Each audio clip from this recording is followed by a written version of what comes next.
काही लोकांना मराठी कळत नसेल, हिंदी कळत नसेल, त्याच्यासाठी इंग्लिशमध्ये गुड मॉर्निंग. Good morning. मी डॉक्टर माडेश्वर फ्रॉम कणकवली. आपली काल ओळख झालीच आहे. आमच्या मेडिकल सायन्समध्ये आयुर्वेदिक असू द्या, ॲलोपॅथिक असू द्या, कुठल्याही पॅथीमध्ये न्यूट्रिशन ह्या विषयावरती अजिबात अभ्यास नसतो. आमच्या मेडिकल सायन्स इव्हन MBBSला सुद्धा सिलेबसमध्ये न्यूट्रिशन या विषयावर कोणीच माहिती देत नाही. दुसरी गोष्ट, व्यायाम किंवा ऍक्टिव्हिटी, फिजिकल ऍक्टिव्हिटी, एक्सरसाइज कसे कोणते करावे याच्याविषयी माहिती नसते. आमच्या बुक्समध्ये कुठे असे चार्ट असतात, chart for heart disease patient, chart for kidney disease patient. ते आम्ही कधी पुस्तक उडून बघतच नाही, कारण शेवटच्या पेज असतात. शेवटच्या पेजवर एक पुस्तक वाचायला वर्षभर पुरत नाही, कारण त्यामुळे हे पेजेस कधी ओपन केलीच जात नाही. आणि मी आता 15 वर्ष डायबिटीसमध्ये प्युअरली प्रॅक्टिस करतोय. त्यापूर्वी जनरल प्रॅक्टिस करत होतो. या 15 वर्षात right from Chandigarh to Kerala, Bangalore, Mumbai, Pune, Goa कित्येक कॉन्फरन्सेस अटेंड केलेले आहेत. साधारण दर 1-2 महिन्यांनी कॉन्फरन्स असते ती, आणि त्या कॉन्फरन्समध्ये हजारो डॉक्टर्स असतात.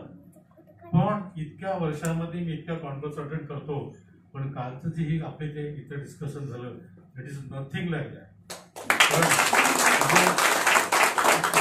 या लेक्चरची तुलना कशावरच कोणावरच करता येणार नाही. आणि सर्व अँगलने केलेले आहेत, कारण कुठेच काय सिलेक्ट ठरवलं नाही.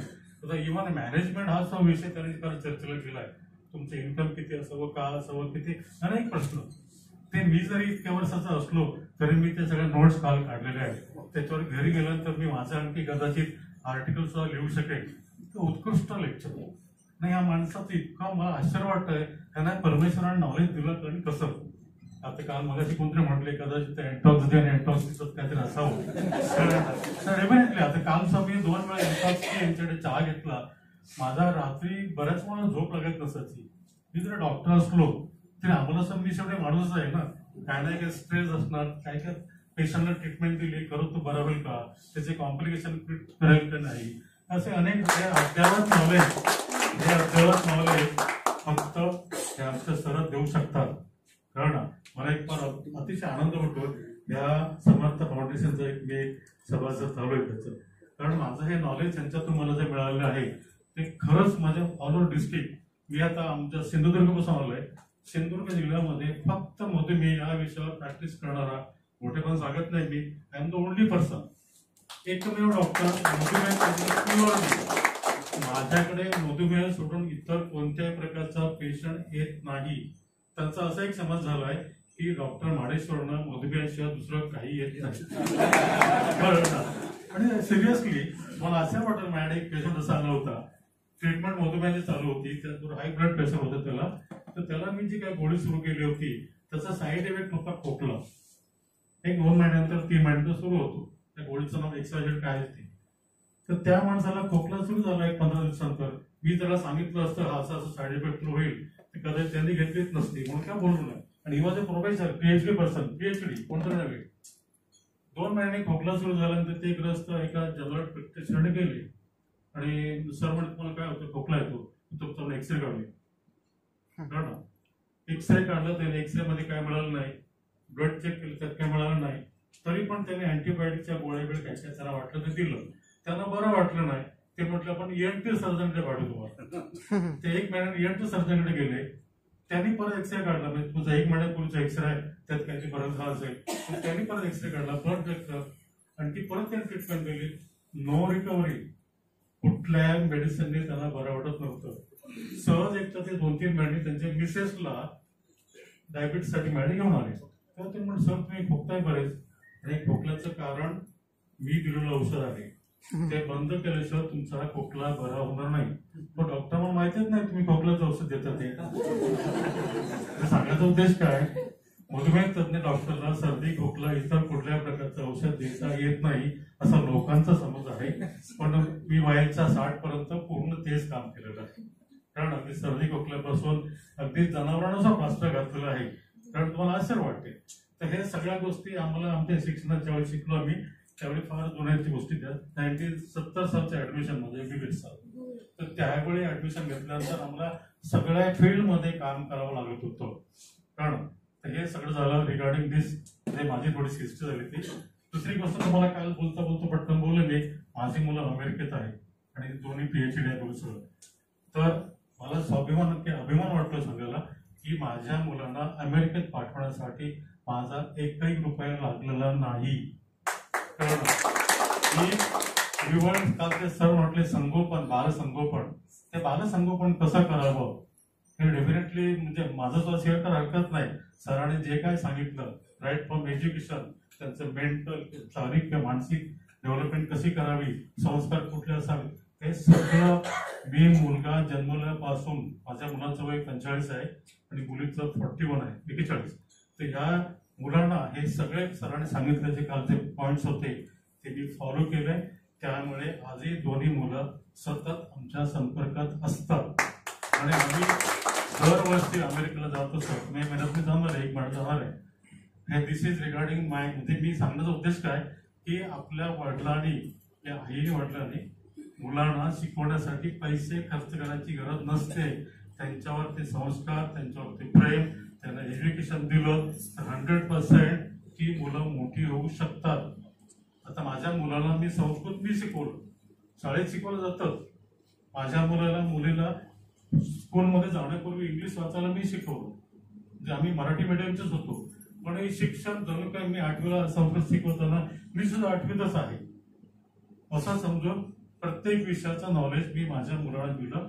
त्यामुळे ती मुलं मोठी झाली. आई वडिलांचा शेअर तुम्हाला सांगतो, 75% शेअर आई वडिलांचा आहे आणि 25% टीचर लोकांचे, बिकॉज त्या मार्गदर्शक आहेत. तिसरी महत्वाची गोष्ट आम्ही आमच्या पेशंटला नेहमी सांगतो, तुमच्या जीवनशैलीमध्ये बदल करणं गरजेचं आहे. एका डॉक्टरनाच विचारले, डॉक्टर सांगत होते, मी सरळ बसलो त्यांच्याकडे, पण डॉक्टर जीवनशैलीत बदल म्हणजे प्रत्यक्ष काय, तुम्ही त्याला काय सल्ला दिला? नाही, त्यांच्या आहारात बदल केला पाहिजे, त्यांनी त्यांचा व्यायाम केला पाहिजे. तर पण कोणता व्यायाम केला पाहिजे? प्रत्येक व्यक्ती वेगळी आहे. So management of any disorder, why to say only diabetes, is individual. प्रत्येक व्यक्तीला त्याचं ब्लड प्रेशर म्हणा किंवा त्याचं ब्लड शुगर किंवा काय असेल ते प्रत्येकाचं वेगळं असतं. त्याला प्रत्येक पेशंटला, प्रत्येक व्यक्तीला ट्रीटमेंट वेगळी करावी लागते. तर मी आणि रिसेंटली कसा एक व्हिडिओ ऐकला, आपलं जे पचन संस्था आहे, आम्ही तिला GIT म्हणतो, गॅस्ट्रो इंटेस्टाइनल सिस्टीम.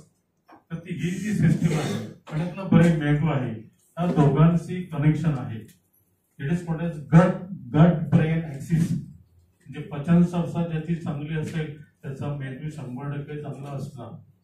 मग पचन संस्था चांगली कशी ठेवावी? जर पचन संस्था तुमची चांगली असेल तर सगळी इंद्रिय, मागे त्या सरांनी सांगितल्याप्रमाणे सगळी इंद्रिय चांगले काम करणार. आणि पचन संस्था चांगली ठेवायची म्हणजे प्रत्यक्ष काय करायचं?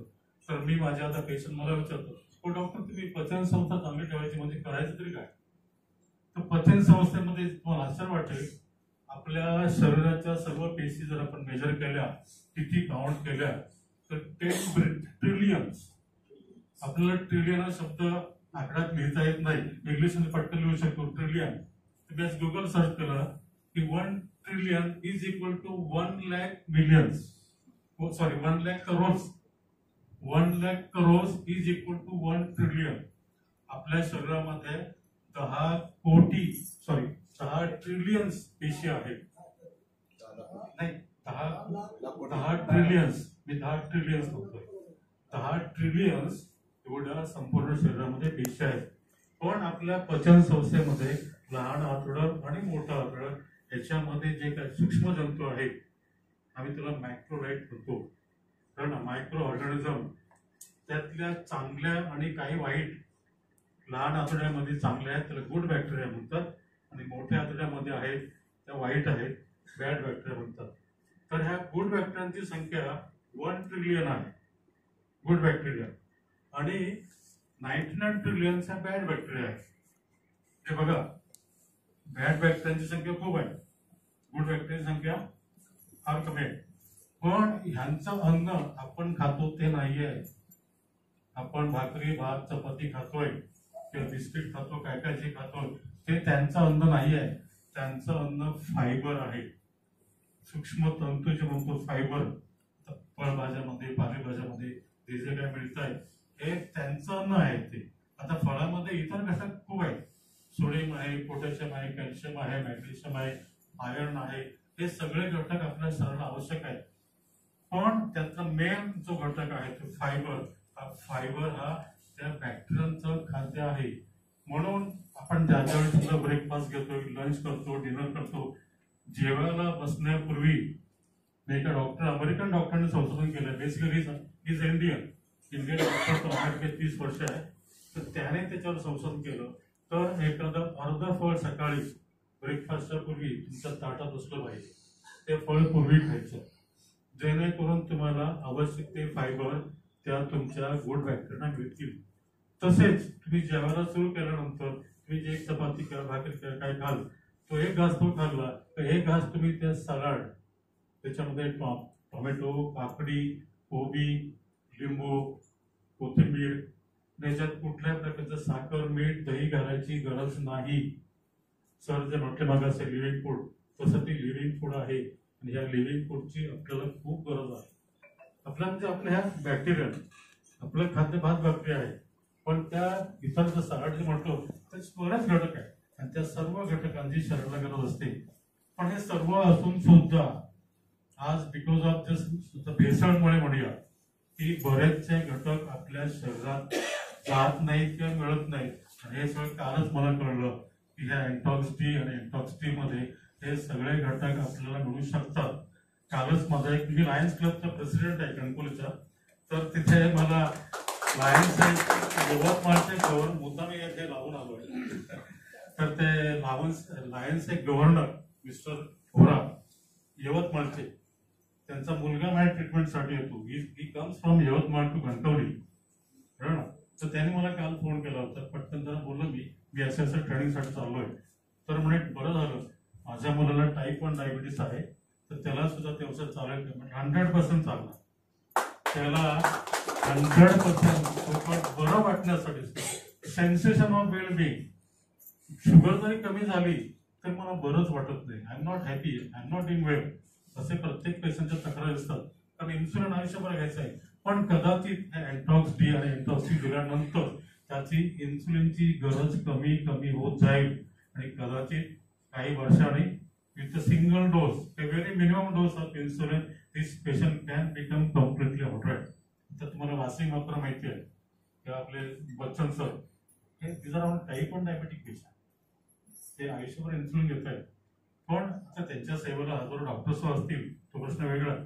पण हे इतर जनरल पब्लिक मध्ये I am worried about this type 1 diabetes. विशेषतः लहान मुलांमध्ये 10 वर्षाची खालची मुलं आहेत त्यांना जो टाईप 1 डायबिटीस होतो, ज्यांच्यामध्ये इन्सुलिन अजिबात तयार होत नाही, त्यांना आयुष्यभर इन्सुलिन घ्यावं लागतं. आता आम्ही जेव्हा ॲलोपॅथीमध्ये स्टडी करतो ते डायबिटीसचे 7 प्रकार आहेत. ते आता मी इथे बोलणं चुकीचं मिळते, आम्ही डॉक्टर्सना लेक्चर देताना ते बोलतो. तर माझा आता एक नवीन प्रोजेक्ट आहे. तरी मला वर्ष 75 वर्ष झाली तरी अजून एक नवीन लायन्स क्लबने मला हेल्प केली आहे की एक 1.2 करोडचा diabetic care centre by lions people only, सरांना माहिती असू शकते. तर तो प्रोजेक्ट आम्ही आता 4-5 महिने सुरू करतोय आणि त्याला मी जी सेवा लोकांना देतोय त्याचे रिटर्न्स मला कसे मिळाले, तर लायन्स क्लब इंटरनॅशनलने मला 75% डोनेशन द्यायचं ठरवलंय. म्हणजे 1.2 करोडचा प्रोजेक्ट आहे. त्याच्यामध्ये 30 लाख मी खर्च करायचे आहेत आणि 90 लाख लायन्स क्लब मला डोनेशन देणार आहे. हे लायन्स क्लब किती मोठं काम करतोय. अर्थात मी सुद्धा काही पेशंटसाठी फ्री सर्व्हिस देत असतो, त्याचे रिटर्न्स असावे. कारण माझ्या हॉस्पिटलमध्ये आय हॉस्पिटल आहे, मी माझ्या जागी सुरू केलं आहे ते with help of other people. तर त्या ठिकाणी मी आज यावर्षी डिक्लेअर केलं की वयाची 75 माझी पूर्ण होईपर्यंत मी 75 लोकांचं माझ्या पैशाने ऑपरेशन फ्री करेन. 75 लोकांची ऑपरेशन डोळ्याची, कॅटरॅक्टची माझ्या म्हणजे माझ्या पैशाने, not with help of other members, कुठल्याही करून पैसे घेणार नाही आहे. तर हे मला जे मिळतंय सगळं त्याचे हे सगळं रिटर्न कसं येतं ते बघा. मी हे डिक्लेअर केलं आणि नेक्स्ट वीक मध्ये ते लायन्सचे गव्हर्नर आले, त्याने डिक्लेअर केलं की तुमचं सेंटर उत्कृष्ट आहे, तुमचं नॉलेज जबरदस्त आहे आणि तुम्हाला आम्ही अशी रिक्वेस्ट करतो की let us start this lions diabetic care centre in your place आणि विल डोनेट. इतकं हे असे आपण जर सेवा दिली, आता इतरांसारखी सेवा मी देऊ शकत नसेल कारण मी माझ्या पेशंटमध्ये बिझी असतो. ऑलमोस्ट 7 ते 8 तास मी सर्व्हिस देत असतो. त्यामुळे घरोघरी जाणे किंवा आणखी काही लेक्चर देणे, डॉक्टर्सना लेक्चर देतोय, फक्त इतर लोक तुम्ही करत असतात ते मला तितकं शक्य नसतं, पण हीच इनडायरेक्ट सेवा आम्ही देऊ शकतो. तर हे सरांचे का लेक्चर इतकं उत्कृष्ट होतं जे मला असं वाटायला लागलं कदाचित प्रॅक्टिसमध्ये 2 तास काढून अशी लेक्चर आपण घडोपाडी द्यावी. तेव्हा तरी आमच्या